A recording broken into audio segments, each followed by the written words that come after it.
bom, hoje então a gente conversa um pouquinho sobre dois livros do Fernando Pessoa. Inclusive hoje, neste dia em que o vídeo está indo ao ar, dia 13 de junho de 2021, se Fernando Pessoa estivesse vivo, estaria completando 133 anos. É um dos meus autores favoritos, é o meu autor português favorito, e não me entendam mal, aqui em casa a gente gosta pra caramba de José Saramago, por exemplo, mas Fernando Pessoa é diferente. Às vezes eu tenho a impressão de que os leitores se afastam um pouco de Fernando Pessoa por não terem lá muita afinidade com poesia. Mas até mesmo a poesia de Fernando Pessoa é diferente, viu, gente? Vocês já leram Tabacaria? Tem um vídeo do Poesia da Semana com Tabacaria aqui no canal. Vou deixar esse link lá embaixo, ouçam pelo menos. Mas então, como eu ia dizendo, Fernando Pessoa é primordialmente conhecido como poeta, mas ele escreveu muita prosa também. Aqui no canal nós temos vídeo pro livro do Desassossego, que é maravilhoso. Também vou deixar o link na descrição. Então hoje a gente conversa um pouquinho sobre os contos do Fernando Pessoa, né? Eu tenho aqui esses dois livros para indicar para vocês,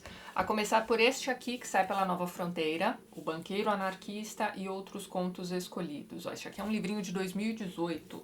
E nós temos também o Contos Completos, que sai pela Carambaia, também de 2018. Mas veja bem, estes dois livros têm propostas diferentes. Vamos lá então. O primeiro, que é este aqui da Nova Fronteira, traz 21 contos, alguns publicados em vida em revistas literárias e outros encontrados póstumamente ali no emaranhado de escritos que ele deixou. Boa parte dos contos contidos aqui neste livro são inacabados, então alguns deles são interrompidos abruptamente porque o autor não teve tempo de terminá-los, ou talvez tenha descartado a ideia do conto, não é mesmo? Jamais saberemos. Já alguns outros textos contêm lacunas, frases inacabadas, palavras ilegíveis, pequenos acréscimos feitos pelos editores, e assim, tá tudo discriminado. Aqui na página 18, ao finalzinho da introdução do livro, você tem inclusive, ó, abreviaturas e sinais convencionais usados nesta edição. Então toda vez que você vir estes símbolos, é só voltar aqui a essa página para ver o que ele significa, né? Então ele pode significar, como eu disse para vocês, olha lá,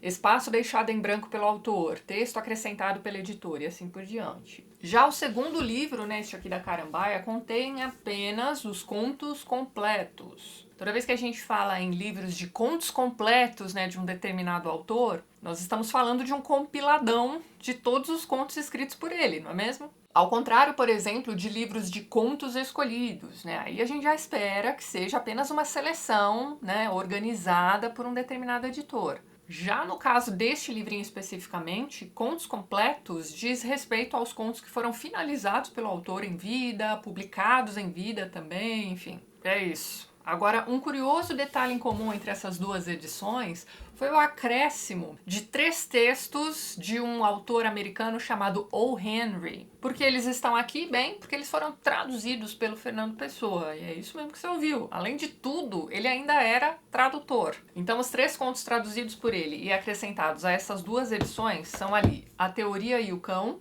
Os Caminhos que Tomamos e A Decisão de Georgia. Eu achei bastante curiosa essa coincidência. E assim, por um lado, é interessante, né, para que a gente tenha aí acesso ao trabalho de Fernando Pessoa como tradutor também. Mas eu estranhei, por exemplo, o não acréscimo da tradução de Fernando Pessoa para O Corvo, do Edgar Allan Poe. Ainda mais sendo o Poe uma grande influência para Fernando Pessoa, principalmente para Fernando Pessoa contista, veja bem.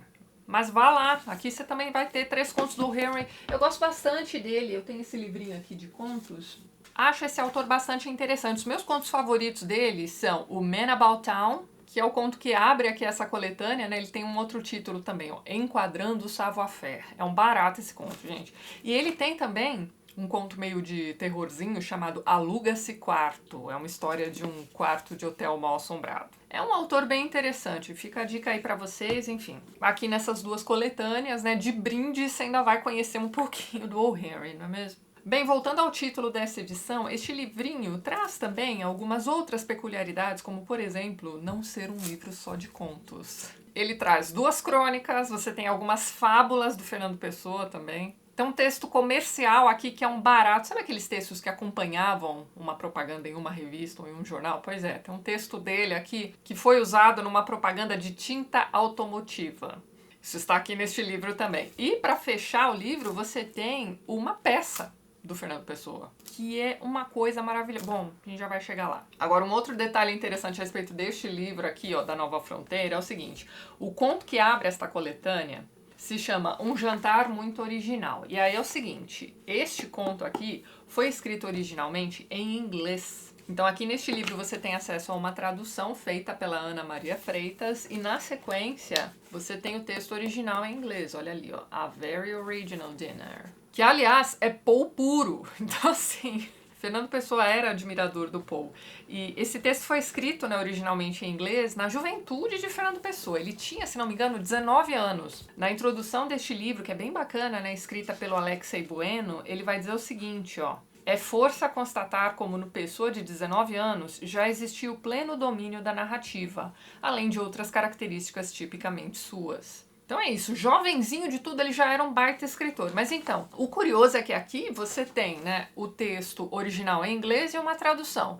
Eu só não entendi porque eles não fizeram a mesma coisa com os textos do O. Henry. Afinal, já que a intenção do acréscimo desses contos era mostrar pra gente o trabalho de tradutor do Fernando Pessoa, né, seria bacana termos acesso aqui também ao original para poder cotejar, não é mesmo? Mas enfim, apresentadas aqui as duas edições, vamos aos contos, não é mesmo? Que é isso que interessa. Bem, pessoal, como acontece com qualquer coletânea de textos, o resultado acaba ficando bastante irregular. Então, alguns contos são excelentes, outros nem tanto. E no caso da edição da Nova Fronteira, lembre-se de que muitos destes contos ficaram inacabados, sem revisão do autor, enfim. Mas ao falar de qualidade, sempre se resvala na questão do gosto pessoal. Então pode ser que os contos que não funcionaram para mim funcionem para você e vice-versa. E bem, eu vou começar por este livro aqui, que como eu disse pra vocês, abre com Um Jantar Muito Especial, né? Que é aquele conto da juventude, que ele escreveu em inglês, enfim, gente. Pra quem gosta dos contos do Poe ou de qualquer outro autor aí que tenha escrito contos de horror, mistério e morte, ó, é um baita conto. Bem, aqui você tem, então, uma reunião da Sociedade Gastronômica de Berlim. E aí, o que está acontecendo por lá? Você tem um problema envolvendo o presidente dessa associação, que é o nosso personagem principal, e um grupo de jovens. O que está acontecendo? Eles estão discutindo. Esse presidente não gosta de ser contrariado, e os jovens estão ali fazendo perguntas que ele não consegue responder direito, enfim. Resumindo, esse senhor vai perder a discussão, não é mesmo? Só que é o seguinte, nós não temos acesso a essa discussão, né? O narrador apenas observa a cena e o que é que está acontecendo. No fim das contas, os jovens fazem um desafio para o presidente dessa sessão. Ele precisa apresentar um jantar original. Ele não só aceita o desafio, como convida todos os outros associados a estarem presentes neste jantar. Pois muito bem. Esse jantar vai acontecer dali uns dias, num lugar muito estranho, um casarão esquisito pra caramba. Tá todo mundo lá presente, esperando o jantar, e o curioso é que aqueles jovens não estão presentes. Vou parar por aqui, não vou contar o desfecho da história, eu sei que você já tá imaginando o que pode ter acontecido nesse jantar, mas assim, te garanto que é pior do que isso aí que você tá imaginando. É bem interessante. O desenvolvimento da história também é interessante pra caramba. Bem, depois nós temos ali a perda do iate Nada. A história em si deste conto eu achei meio chatinha, mas o interessante a respeito deste texto é que ele é um texto inacabado e o que você percebe aqui é o seguinte, em meio a trechos da narrativa, trechos prontos, digamos assim, o autor vai colocando meio que um esquema. Então, no fim das contas, este texto acabou ficando, né, inteiro com cara de um esquema para mais tarde. Sabe aquelas anotações que você faz rapidinho para não se esquecer e depois você desenvolver? Pois é. Então você vai encontrar aqui, por exemplo, inserir descrição de tal lugar ou pesquisar mais a respeito de X. Talvez esse tipo de texto seja até mais interessante para pessoas que têm interesse na questão da arte da escrita. Pode ser também um texto bacana para se trabalhar em cursos de escrita criativa ou algo assim. Aliás, alguns outros textos têm essa cara também, como por exemplo, O Crime do Dr. Cerdeira. Essa é uma história bacana pra caramba. É a história de um assistente do departamento de biologia de uma universidade, que é um cara muito esquisito, e aí começa um boato dentre os alunos daquela universidade, né? Um deles vai dizer que o Cerdeira está apaixonado por uma condessa bonitona ali da região. Bem, começa esse boato bobo ali, os alunos todos, né, achando graça dessa história, mas enquanto isso você vai acompanhando o Cerdeira, que tem um estagiário também, que é todo bonitão, fortão, enfim, fazendo alguns experimentos. Bem, eu já contei pra vocês que ele era fã do Edgar Allan Poe, não é mesmo? Ah, e tem um outro conto aqui, gente, que também tem essa cara de esquema, mas que tá mais trabalhado, né? Enfim, ele teve mais tempo de desenvolver a história, mas é uma coisa tão linda. O texto se chama O Peregrino. É até longuinho aqui esse conto, né, do jeito que ele está. Como eu disse pra vocês, é uma história tão bonita, mas tão bonita que, assim, imagine se ele tivesse tido tempo de desenvolver essa história direitinho. Bem, aqui você vai encontrar a história de um jovem que, durante um passeio, sabe aquele tipo de passeio contemplativo, em que você sai pra caminhar, observar a natureza, enfim, tá? Ele fazendo um passeio desses, e de repente ele é interpelado por um senhor de preto, né? Assim, do nada surge aquele senhor que vai interpelá-lo, e vai dizer alguma coisa pra ele. A única coisa que ele se lembra é que ele respondeu a esse senhor com uma negativa. Aí esse senhor muito educado, né, agradece pela atenção, né, se despede, vai embora, enfim. E aí ele começa a fazer força para tentar se lembrar do que é que aquele senhorzinho tinha dito a ele. E ele não se lembra. Ele passa, sei lá, anos tentando se lembrar daquilo e não lembra. Até que um belo dia, assim, do nada, ele se lembra do que o senhorzinho tinha dito a ele. Imagina o alívio, não é mesmo? E o que ele disse pro menino foi isso aqui, ó. Não fites a estrada, segue-a. E assim que ele se lembra dessa frase, o que ele resolve fazer? Seguir viagem. Então assim, ele se despede dos pais, faz uma trouxinha e segue a estrada. A partir daí você vai acompanhando toda a peregrinação desse rapaz estrada fora. Então você vai acompanhando todos os vilarejos por onde ele para, e ele sempre fica um tempo nesse vilarejo, tempo suficiente para se apaixonar por alguma moça da região, enfim. Mas o tempo todo ele se lembra da frase do tiozinho, ó, não fites a estrada, segue-a. Então ele acaba sentindo essa necessidade de seguir viagem. Então você vai indo ali, você vai acompanhando vilarejo após vilarejo. Em cada lugar desses ele tem uma função para cumprir, tem todo um simbolismo em cada um desses lugares, assim, a viagem vai ficando cada vez mais difícil e olha, é uma coisa linda. O jeito que esse texto está narrado, mesmo incompleto, é um negócio absurdo. Me lembrou em alguns momentos o Fantastes, do George MacDonald. Em outros momentos me lembrou lá o Relatório de Brodeck, do Philippe Claudel. O livro Relatório de Brodeck, que é infinitamente melhor do que aquela HQ, hein? Bom, tem vídeo aqui no canal também, vou deixar o link na descrição. Mas então, é uma mistura de Relatório de Brodeck com Fantastes, com Fernando Pessoa maravilhoso. Ó, dá uma pena danada quando você chega ao final da leitura deste texto e você, né, tem consciência de que é um texto inacabado. É aquilo que eu falei pra vocês, imagine se ele tivesse tido tempo de desenvolver tudo direitinho. E aí, mais pra frente, nós temos um conto maravilhoso, mas assim... Sério, gente, vocês deviam parar de ver esse vídeo agora, ler aquele conto e voltar aqui pra gente conversar a respeito dele, porque, minha nossa... Gente, vocês precisam ler O Banqueiro Anarquista, não é à toa que ele está aqui no título desta edição, ó, O Banqueiro Anarquista e Outros Contos Escolhidos. Este é um conto completo que está nas duas edições, tá? Mas então... É um conto de 1922 e ele é tão atual, mas tão atual que chega a ser assustador. Olha só, 1922, faz quase 100 anos este conto. E ele simplesmente escreveu sobre tudo que a gente vê por aí hoje em dia. O negócio é maravilhoso. É um conto mais longo, então você vai seguindo ali toda a linha de raciocínio e quando você chega à conclusão, cara, é espetacular. Você vai levar uma chacoalhada a cada parágrafo. É impressionante o negócio, tô avisando. Bem, o que nós temos aqui é o seguinte, nós temos um diálogo entre dois amigos que não se veem há bastante tempo. Um deles é o narrador da história, e o outro é o amigo, que é um banqueiro anarquista. Mas veja bem, o conto inteiro praticamente é um diálogo entre esses dois personagens, né? E quem puxa o assunto é o narrador, né? Ele vira pro banqueiro e diz assim, poxa, ouvi dizer um tempo atrás que você chegou a ser um anarquista, não é mesmo? E aí o outro vai dizer assim, não, como assim? Eu ainda sou anarquista. E ele vai dizer que ele é muito mais anarquista do que todos esses outros aí que se dizem anarquista por aí. Então assim... Ele é um banqueiro, veja bem, ele é dono de um banco. E é anarquista. Então assim, o outro tá sem entender nada ali, então ele começa a explicar. E o conto inteiro praticamente é ele explicando como é que um banqueiro pode ser um anarquista. Aliás, um anarquista melhor do que os outros, não é mesmo? Então, tudo começou quando ele era jovem, né? Um jovem pobre, porém ele se percebe muito mais inteligente do que muitos filhos da elite. Né? Esses jovens que têm a vida ganha, que podem fazer viagens, estudar nas melhores escolas, enfim... Perceba que tudo começou com um ressentimento, veja bem. Aí dali a pouco ele chega à conclusão de que a solução para as mazelas do mundo é a anarquia. Na página 41 desta edição ele diz o seguinte, olha só. Ora, o que é um anarquista? É um revoltado contra a injustiça de nascermos desiguais socialmente. No fundo é só isto. E daí resulta, como é de ver, a revolta contra as convenções sociais que tornam essa desigualdade possível. Aí o outro vai perguntar pra ele, tá, mas você podia ter se tornado, sei lá, um socialista, né? Por que diabos você optou por se tornar um anarquista, né? Que seria ali a ponta mais extrema da... Bom, enfim. Aí ele pensa um pouquinho e responde isso aqui, olha só. O mal verdadeiro, o único mal, são as convenções e as ficções sociais que se sobrepõem às realidades naturais. Tudo, desde a família ao dinheiro, desde a religião ao Estado. A gente nasce homem ou mulher. Quero dizer, nasce para ser, em adulto, homem ou mulher.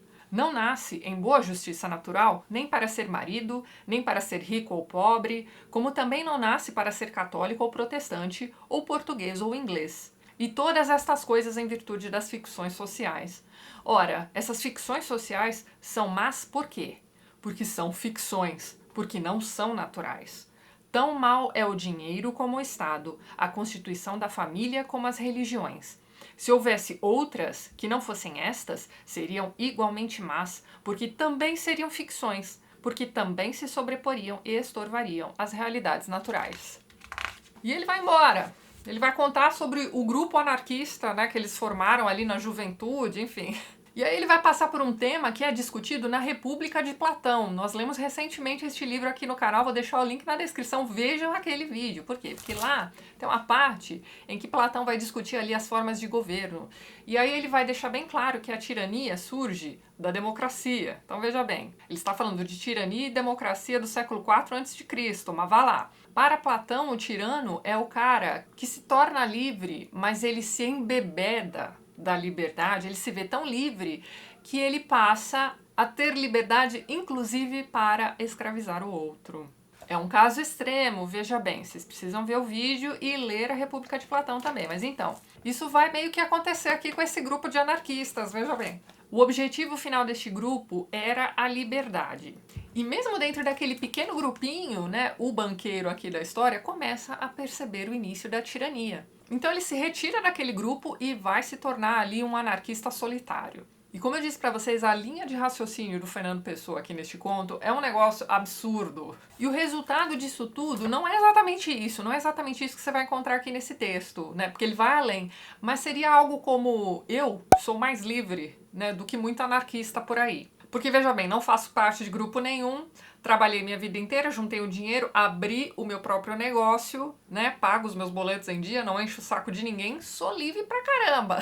Você quer liberdade maior do que essa? Bem, é que, como eu disse pra vocês, o conto vai além. Ele lida com essa questão aí da tirania surgindo desse excesso de liberdade, alguma coisa assim. E tudo começa lá naquele grupinho dele com imposições de ideias. E ele vai percebendo que tudo começa de um jeitinho bem sutil. Então, desde, sei lá, acabou ali uma reunião, vai todo mundo voltar para casa, tá todo mundo ali no ponto de ônibus.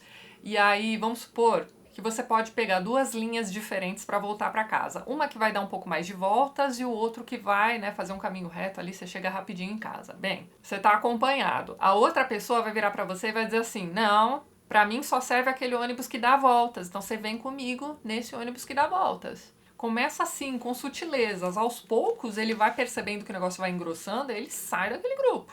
Mas sério, gente, leiam esse conto. Ele está aqui, ó, como eu disse pra vocês, nas duas edições. Depois vocês me contem aí o que vocês acharam. Então, assim, esse conto me lembrou bastante O Homem que Era Quinta-feira, do Chesterton. Também já tem vídeo aqui no canal. Não só pelo tema, mas pelo bom humor com que a coisa toda é contada também. Eu acho que vocês vão gostar bastante. Mas então, outro texto espetacular contido aqui neste livrinho é, como eu já tinha comentado com vocês, a peça, né? A peça se chama O Marinheiro, drama estático em um quadro. Gente, é mais um texto lindo de doer. Esse aqui é um texto completo também, chegou a ser publicado em revista literária. Mas então, esse subtítulo aqui, ó, drama estático em um quadro, o que acontece? Essa peça inteira se passa em um ambiente só. E a impressão que dá é aquela de que, né, o autor está realmente pintando uma tela. Então, essa história se passa em um quarto no topo de uma torre de um castelo. O que está acontecendo lá é o seguinte: é um velório. Então, no centro, você tem um caixão. Quem será que morreu? Não digo, mas enfim. É um velório. Quem está velando aquele corpo são 3 irmãs. E a peça toda é essa conversa entre essas 3 irmãs. Elas estão, né, enfim, como não poderia deixar de ser, tendo uma conversa bastante melancólica sobre perda, sobre o passar do tempo, até que elas decidem, né, para não ficarem tão melancólicas, começar a falar sobre a vida, né, contar histórias. E aí uma delas vai contar sobre um sonho que ela teve. E este sonho é sobre um marinheiro à deriva. E aí ela sonha esse marinheiro com todos os seus detalhes possíveis. Ela inclusive vai sonhar os sonhos do marinheiro. Ele vai sonhando com a terra firme, com casa, cidades, com uma pátria, enfim, ele vai sonhando tudo praticamente. E eu não vou contar mais nada, mas assim, só um detalhezinho. É o seguinte, num dado momento ali, naquele velório, lembre-se, você tem um caixão, você tem 3 irmãs velando o corpo, elas começam a ouvir a voz de uma 5ª pessoa presente ali, no alto daquela torre, veja bem.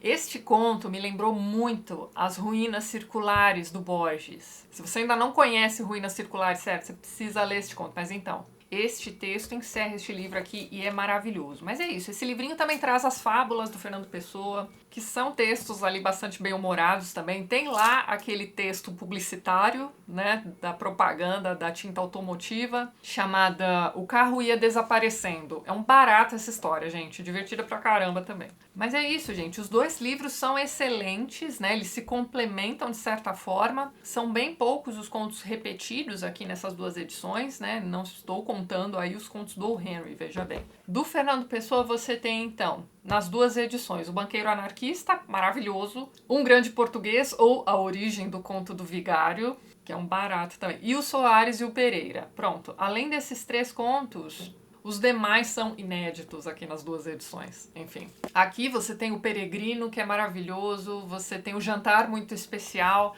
aqui você tem o Marinheiro, você tem as fábulas e os outros... Bom, enfim, deixo as 2 diconas aqui pra vocês, gente. E é isso. Antes de encerrar este vídeo, gostaria de mais uma vez agradecer a todos os apoiadores do canal. Vocês estão vendo aqui ao lado os nomes de todos eles. Na descrição do vídeo você também vai encontrar todos os links para os perfis literários do pessoal que apoia o TLT e que também produz conteúdo sobre livros, aqui no YouTube e no Instagram também. Caso você também queira se tornar um apoiador do canal, dê uma olhadinha no primeiro link que eu vou deixar na descrição deste vídeo. E é isso então, pessoal. A gente se vê nos próximos vídeos do canal. Um beijo grande e até mais!